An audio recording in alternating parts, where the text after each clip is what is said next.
Guys, അപ്പോൾ ഇന്നും ഒരു റെയിൻ ഹോളിഡേ കിട്ടിയേക്കണതാണ്. അപ്പോൾ ഞാൻ വിചാരിച്ചു ഇന്ന് കുറച്ചധികം പഠിക്കാമെന്ന് ഓണം എക്സാമിന് വേണ്ടിയിട്ട്. അപ്പോൾ എക്സാം വന്ന് തലേ കയറിയിട്ടുണ്ട്. ഇനി എക്സാമിനാണെങ്കിൽ 5 ദിവസം മാത്രമേ ഉള്ളൂ. 13-ാം തീയതി അവിടെ എക്സാം സ്റ്റാർട്ട് ചെയ്യും. പിന്നെ ഒരു കാര്യം, ഈ വർഷത്തെ ടൈം ടേബിൾ എനിക്ക് തീരെ ഇഷ്ടമില്ല. നിങ്ങൾക്കും അങ്ങനെ തന്നെ ആയിരിക്കുമല്ലോ. എന്നിട്ടും നമ്മുടെ ടൈം ടേബിൾ ആണെങ്കിൽ ഇപ്പോൾ റീഅറേഞ്ച് ചെയ്തിട്ടുണ്ടായിരുന്നു. അതും എനിക്ക് അത്ര വലിയ സുമാറായിട്ട് തോന്നിയിട്ടുണ്ടായിരുന്നില്ല. അപ്പോൾ ഗൈസ്, ഞാനാണെങ്കിൽ ഇന്ന് ക്വസ്റ്റ്യൻ പേപ്പർ അനലൈസ് ചെയ്യാമെന്നാണ് വിചാരിച്ചിരിക്കുന്നത്. ഹിന്ദി, കെമിസ്ട്രി, മാത്സ് ഈ 3 സബ്ജക്റ്റൊക്കെയാണ് കേട്ടോ ഞാൻ ഇന്ന് അനലൈസ് ചെയ്യണത്.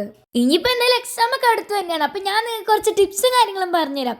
ആദ്യം തന്നെ നമ്മുടെ അടുത്ത് നിന്ന് ഫോൺ എടുത്ത് മാറ്റി വയ്ക്കാം. നമ്മൾ പഠിക്കാൻ വേണ്ടി വന്നിരിക്കുകയാണെങ്കിൽ ഫോൺ എടുത്ത് നൈസായിട്ട് അങ്ങനെ മാറ്റി വയ്ക്കാം. ഇനി പഠിക്കാനിരിക്കുമ്പോൾ നല്ല കാമും പീസൊക്കെ ആയിട്ടുള്ള സ്ഥലം തിരഞ്ഞെടുക്കുക. അതാണ് ഇമ്പോർട്ടൻ്റ് ആയിട്ടുള്ളത്. പിന്നെ നമുക്ക് ആവശ്യമായിട്ടുള്ള എല്ലാ സാധനങ്ങളും എടുത്തു വയ്ക്കുക. എക്സാമ്പിൾ ഇപ്പോൾ sticky note, pen, pencil, book, rough book അങ്ങനെയുള്ള സാധനങ്ങളൊക്കെ ഇല്ലേ, അതൊക്കെ നമ്മൾ എടുത്ത് വയ്ക്കുക. കാരണം എന്ന് വെച്ച് കഴിഞ്ഞാൽ ഇതെടുത്തില്ലല്ലോ എന്നൊക്കെ പറഞ്ഞ് നമ്മൾ എണീച്ച് പോകേ, അതങ്ങോട്ട് ഒഴിവാക്കുക. ഈ സ്റ്റിക്കി നോട്ടും ഹൈലൈറ്ററൊക്കെ കൊണ്ട് എന്താണ് ഉപയോഗം എന്നുള്ള ചോദ്യത്തിന് എനിക്ക് പറയാനുള്ളത്, നമ്മൾ സിമ്പിളായിട്ടുള്ള കാര്യങ്ങളൊക്കെ ഇല്ല ചുരുക്കി ഷോർട്ടായിട്ട് ചെയ്തിരിക്കാനുള്ളത്, അതിന് വേണ്ടിയിട്ടാണ് നമ്മൾ സ്റ്റിക്കി നോട്ട് ഉപയോഗിക്കുന്നത്. പിന്നീട് നമുക്കതൊരു ഉപകാരമാകണം. ഹൈലൈറ്റർ ഉപയോഗിച്ച് നമുക്ക് ഇമ്പോർട്ടൻ്റ് ആയിട്ടുള്ള നമുക്കിപ്പോൾ ഒത്തിരി കാര്യങ്ങൾ പഠിക്കാനുണ്ട്. അപ്പോൾ ഇമ്പോർട്ടൻ്റ് ആയിട്ടുള്ള കാര്യങ്ങൾ മാത്രം അതിൽ വരച്ചിടണം. നമുക്ക് ടെക്സ്റ്റ് ബുക്കൊക്കെ എടുത്തിട്ട് എന്താ പറയണ്ട എല്ലാം അങ്ങോട്ട് വരച്ചിടുന്നവരുണ്ടല്ലോ. അപ്പോൾ അതൊന്നും ഒഴിവാക്കിയിട്ട് നമ്മൾ ഇമ്പോർട്ടൻ്റ് ആയിട്ടുള്ളത് മാത്രം വരച്ചിടാനാണ് ഹൈലൈറ്റർ ഉപയോഗിക്കുന്നത്. പിന്നെ നമുക്കറിയാലോ, ഇനി എക്സാമിന് വേണ്ടിയിട്ട് വളരെ കുറച്ച് ദിവസം മാത്രമേ ഉള്ളൂ. അപ്പം നിങ്ങൾ നല്ലൊരു അടിപൊളിയായിട്ടുള്ള ടൈം ടേബിൾ സെറ്റാക്കി വയ്ക്കാം. ഇന്ന കാര്യങ്ങൾ നമ്മൾ പഠിച്ചു, ഇന്നത് നമുക്ക് ഇനി പഠിക്കാനുണ്ട്, ഇന്ന തീയതി വരെയാണ് നമുക്ക് ഇനി സമയമുള്ളൂ, അങ്ങനെയുള്ള കാര്യങ്ങളൊക്കെ ഇല്ലേ, അതൊക്കെ ഒന്ന് മാർക്ക് ചെയ്യുക. നമ്മൾ എന്തായാലും ഇങ്ങനെ കുത്തിയിരുന്ന് കുറേ നേരം പഠിച്ചു കഴിഞ്ഞാൽ നമ്മൾ എന്തായാലും മടുക്കും, സ്വാഭാവികം. അതുകൊണ്ട് തന്നെ നമ്മൾ എന്തെങ്കിലുമൊക്കെ കുറച്ച് കുറക്കാൻ വേണ്ടി എടുത്തു വെക്കുക. എന്ന് പറഞ്ഞിട്ട് കുറച്ചുകൊണ്ട് അവിടെ ഇരിക്കാനല്ല കേട്ടോ പറയണേ. പിന്നെ SS ഒക്കെ പഠിക്കുമ്പോൾ കുറേ വർഷങ്ങളും സംഭവങ്ങളും കാര്യങ്ങളൊക്കെ ഉണ്ടാകും. അപ്പോൾ അത് സ്റ്റിക്കി നോട്ടിൽ എഴുതിയിട്ട് നമ്മുടെ റൂമിൽ തന്നെ എവിടെയെങ്കിലും ഒട്ടിച്ച് വയ്ക്കുക.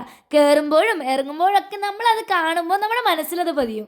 പിന്നെ മോസ്റ്റ് ഇമ്പോർട്ടൻറ്റ്, നമ്മൾ കാണാപ്പാഠം പഠിച്ചിട്ട് നമുക്ക് ഒരു കാര്യമില്ല. നമ്മൾ മനസ്സിലാക്കി വേണം പഠിക്കാനായിട്ട് വേണ്ടത്. പിന്നെ നമുക്ക് എല്ലാവർക്കും കാണും താല്പര്യമില്ലാത്ത അല്ലെങ്കിൽ ടഫായിട്ടുള്ള കുറച്ച് സബ്ജക്റ്റുകൾ. അത് പഠിക്കാൻ ഒരു മാർഗ്ഗമുണ്ട്. രാവിലെ എഴുന്നേറ്റ് ഫ്രഷ് ആയിട്ട് പഠിക്കുന്നത് ആദ്യം തന്നെ ആ സബ്ജക്റ്റുകളായിരിക്കണം.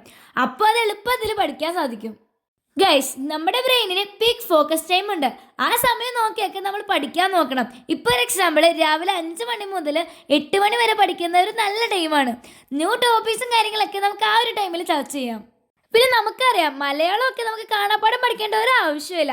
കുറേ തവണ വായിച്ചു നോക്കാം. എത്രത്തോളം നമ്മൾ വായിക്കുന്നു അത്രത്തോളം നമുക്ക് ആൻസർ എഴുതാൻ പറ്റും. പിന്നെ നമുക്ക് ചിലർക്കാണെങ്കിൽ എക്സാം ഫിയർ ഉണ്ടാകും. അതിൻ്റെ ആവശ്യമൊന്നുമില്ല. എക്സാമിന് പഠിക്കുക നമുക്ക് പറ്റുന്നത് പോലെ. പഠിക്കാത്ത പോർഷൻസിനെ കുറിച്ച് നമ്മൾ ചിന്തിക്കുകയേ വേണ്ട. അത് പഠിച്ചില്ലല്ലോ എന്നൊന്നും നിങ്ങൾ വിചാരിക്കേണ്ട. പഠിച്ചത് തറവാക്കുക. എക്സാമിന് വരുമ്പോൾ അത് നീറ്റായിട്ട് എഴുതി കൊടുക്കാം. പിന്നെ നമ്മൾ നെഗറ്റീവ് ഒന്നും ചിന്തിച്ച് വിഷമിക്കുകയേ വേണ്ട. ഫുൾ പോസിറ്റീവായിട്ട് ചിന്തിക്കുക, പോസിറ്റീവായിട്ടിരിക്കുക. അപ്പോൾ ഗൈസ്, ഞാനാണെങ്കിൽ ഇങ്ങനെ പറഞ്ഞു പോയോണ്ട് തന്നെ എന്താ ഇതിൻ്റെ ഇടയ്ക്ക് ചെയ്തത് നിങ്ങൾ കണ്ടിട്ടുണ്ടാവില്ല അല്ലേ. കെമിസ്ട്രി ക്വസ്റ്റ്യൻ പേപ്പർ അനലൈസ് ചെയ്തതിന് ശേഷം ഞാൻ തന്നെ ഹിന്ദി എടുത്തേക്കാനായിട്ട് ആൻസർ ചെയ്യാം. അപ്പോൾ ഹിന്ദിയെ ഫസ്റ്റത്തെ ക്വസ്റ്റ്യൻ ഗിഡ്കി എന്ന് പറയുന്ന ആദ്യത്തെ ചാപ്റ്ററിൽ നിന്നാണ്. ഒരു പാസേജ് അവർ നമുക്ക് തന്നിട്ടുണ്ട്, അത് വായിച്ചു നോക്കാം. पहले बीवी बच्चे जनरल से जाने पर कुछ नाराज हुई, पर फिर थोड़ी ना नुकुर के बाद मान गई. दिल्ली से लगभग 8 घंटे का सफ़र, सीट बुक थी तो ज़्यादा परेशानी नहीं हुई. അപ്പോൾ ഇതാണ് പാസേജ്. ഇത് നമ്മളെ ഫസ്റ്റത്തെ പേജിൽ നിന്നുള്ളതാണ്. അപ്പോൾ കെമിസ്ട്രിയും പിന്നെ ഹിന്ദിയൊക്കെ ആൻസർ ചെയ്തപ്പോൾ എനിക്ക് പൊതുവെ തോന്നിയിട്ടുണ്ടായിരുന്നത് വേറൊന്നുമല്ല, കെമിസ്ട്രി ഹിന്ദിയൊക്കെ വലിയ കുഴപ്പമില്ല എന്ന് നമുക്ക് പറയാം. അതൊരിക്കലും ഞാൻ പഠിച്ചാന്ന് ഞാൻ പറയത്തില്ല, ക്വസ്റ്റ്യൻ പേപ്പർ എളുപ്പമായതുകൊണ്ടാണ് എനിക്ക് അങ്ങനെ തോന്നിയത്. പിന്നെ ഹിന്ദിയൊക്കെ ആണെങ്കിലും അറിയാവുന്ന ക്വസ്റ്റ്യൻസ് അറിയില്ലാത്തതും ഉണ്ടായിരുന്നു. അപ്പോൾ ഈ പാസേജ് നമ്മൾ വായിച്ചു നോക്കിയിട്ടുണ്ട്. ഇത് നമ്മൾ ആദ്യത്തെ ചാപ്റ്ററിൻ്റെ ഫസ്റ്റത്തെ പേജിലുള്ളതായിരുന്നു. എന്നിട്ട് ഒന്നാമത്തെ ക്വസ്റ്റ്യൻ എന്താ വെച്ച് കഴിഞ്ഞാൽ, ദില്ലിസെ ഹോഷിയാർപൂരത്തേക്ക് കിത്തുന്ന ഗണ്ടയ്ക്ക് ദൂരെ, ഹോഷിയാർപൂരിലേക്ക് എത്ര മൈൽ ദൂരമാണെന്നാണ് ചോദിച്ചിരിക്കുന്നത്. അതിൽ നമുക്ക് തന്നെ 4 ഓപ്ഷൻസ് തന്നിട്ടുണ്ട്. ഇത് നമ്മൾ പാസേജിൽ തന്നെ കൊടുത്തിട്ടുണ്ട് തന്നെ 8 घंटे സഫർ എന്ന്. അപ്പോൾ 8 घंटे എന്ന് പറയുന്ന ഈ രണ്ടാമത്തെ ഓപ്ഷനാണ് കറക്റ്റായിട്ട് വന്നത്. അപ്പോൾ അടുത്ത ക്വസ്റ്റ്യൻ എന്ന് വെച്ച് കഴിഞ്ഞാൽ, പത്നി और बच्चे क्यों नाराज़ हो गई എന്നാണ്. നാരാസ് എന്ന് പറഞ്ഞു കഴിഞ്ഞാൽ ദേഷ്യമാണ്. പത്നിയും ബച്ചയും പതിനോടുള്ള ഒരു ദേഷ്യം എന്തായിരുന്നു എന്നാണ് ചോദിച്ചിരിക്കുന്നത്. അത് നമുക്ക് പാസേജിൽ ഉണ്ടോ എന്നാണ് ആദ്യം നോക്കാൻ വേണ്ടിയിട്ട്. ഇല്ലെങ്കിൽ നമ്മളേതായ രീതിയിൽ നമ്മൾ എഴുതേണ്ടതായിട്ട് വരും. ഗൈസ് പിന്നെ ലാസ്റ്റത്തെ ഒരു ക്വസ്റ്റ്യൻ എന്ന് പറഞ്ഞു കഴിഞ്ഞാൽ അത് പുറത്തുനിന്നായിരുന്നു. നമുക്ക് പുറത്തുനിന്ന് ഒരു പാരഗ്രാഫ് വന്നിട്ട് അതിനെ ബേസ് ചെയ്തിട്ടുള്ള 2 ക്വസ്റ്റ്യൻസ് ആയിരുന്നു കേട്ടോ. ഒരെണ്ണം 1 മാർക്കിൻ്റെ ക്വസ്റ്റ്യനും ഒരെണ്ണം ഒരു 3-4 മാർക്കിൻ്റെ ക്വസ്റ്റ്യനാന്ന് തോന്നുന്നു. അതാണെങ്കിൽ നമ്മുടെ അടുത്ത് യാത്രാവൃത്തി എഴുതാൻ വേണ്ടിയിട്ടായിരുന്നു. അപ്പോൾ ഞാനാണെങ്കിൽ പെട്ടെന്ന് ട്രാവലോഗോ, പക്ഷെ നമുക്കൊക്കെ ഹിന്ദിയിൽ പൊതുവായിട്ട് ഡയറി, ലെറ്റർ, പട്കഥ ഒക്കെ ആണല്ലോ ചോദിക്കാറ്. ഇത് പെട്ടെന്ന് ട്രാവലോഗ് കണ്ടപ്പോൾ ഞാൻ നമ്മുടെ അടുത്ത് പഠിപ്പിച്ചിട്ടില്ലല്ലോ എന്നൊക്കെ തോന്നിയെങ്കിലും അതിനൊരു ക്വസ്റ്റ്യൻ ഉണ്ടായിരുന്നു. ആ ഒരു ക്വസ്റ്റ്യൻ വളരെ എളുപ്പമായിരുന്നു. നമുക്ക് പാരഗ്രാഫിൽ തന്നെ സ്ഥലം എടുത്ത് എഴുതിയാൽ മതിയായിരുന്നു. അതുകൊണ്ട് എനിക്കത് എളുപ്പമായിട്ട് തോന്നി. പിന്നെ ഗൈസ് എനിക്ക് പൊതുവെ ടഫായിട്ട് തോന്നി 2 മാർക്ക് ക്വസ്റ്റ്യൻസ് ഒക്കെയാണ്. കാര്യം എന്ന് വെച്ച് കഴിഞ്ഞാൽ എല്ലാ ചാപ്റ്ററിനും അത് കുത്തിരുന്ന് പഠിക്കാൻ പറ്റത്തില്ലല്ലോ. പിന്നെ എക്സാമിനൊക്കെ നല്ല മാർക്ക് സ്കോർ ചെയ്യണമെങ്കിൽ നമ്മൾ എത്രയൊക്കെ പഠിച്ചെന്ന് പറഞ്ഞിട്ട് ഒരു കാര്യമില്ല. നമുക്ക് എല്ലാവർക്കും അറിയാം ടെക്സ്റ്റ് ബുക്സ് മാറി, അതുപോലെ തന്നെ എക്സാം വരച്ച അടിമുടി മാറിക്കണാണ്. അതുകൊണ്ട് നമ്മൾ എന്ത് ചെയ്യണം, കഴിഞ്ഞ കൊല്ലത്തെ ക്വസ്റ്റ്യൻ പേപ്പർ അനലൈസ് ചെയ്യണം.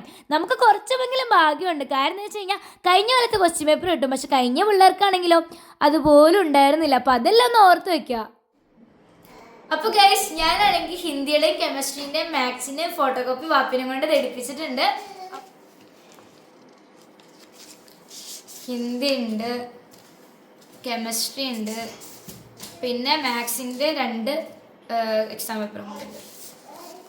അപ്പോൾ ഗൈസ് നിങ്ങളിപ്പോൾ കണ്ടെന്താണെന്ന് വെച്ച് കഴിഞ്ഞാൽ ഇത്രയും നേരം ഞാൻ ക്വസ്റ്റ്യൻ പേപ്പർ അനലൈസ് ചെയ്തത് മൊബൈൽ ഉപയോഗിച്ചിട്ടാണ്. അപ്പോൾ ഞാൻ ആ ക്വസ്റ്റ്യൻസ് എല്ലാം വാപ്പിക്ക് സെൻഡ് ചെയ്ത് കൊടുത്തിട്ട് പറഞ്ഞു ഫോട്ടോസായിട്ട് എടുത്തുകൊണ്ട് വരാം. അപ്പോൾ വാപ്പി അതെല്ലാം എടുത്തുകൊണ്ട് വന്നിട്ടുണ്ട്. അപ്പോൾ ഇനി എനിക്ക് മാത്സിൻ്റെയും കൂടി നോക്കണം. അപ്പോൾ ഇന്നത്തേക്ക് എത്രയുള്ളൂ. See you tomorrow.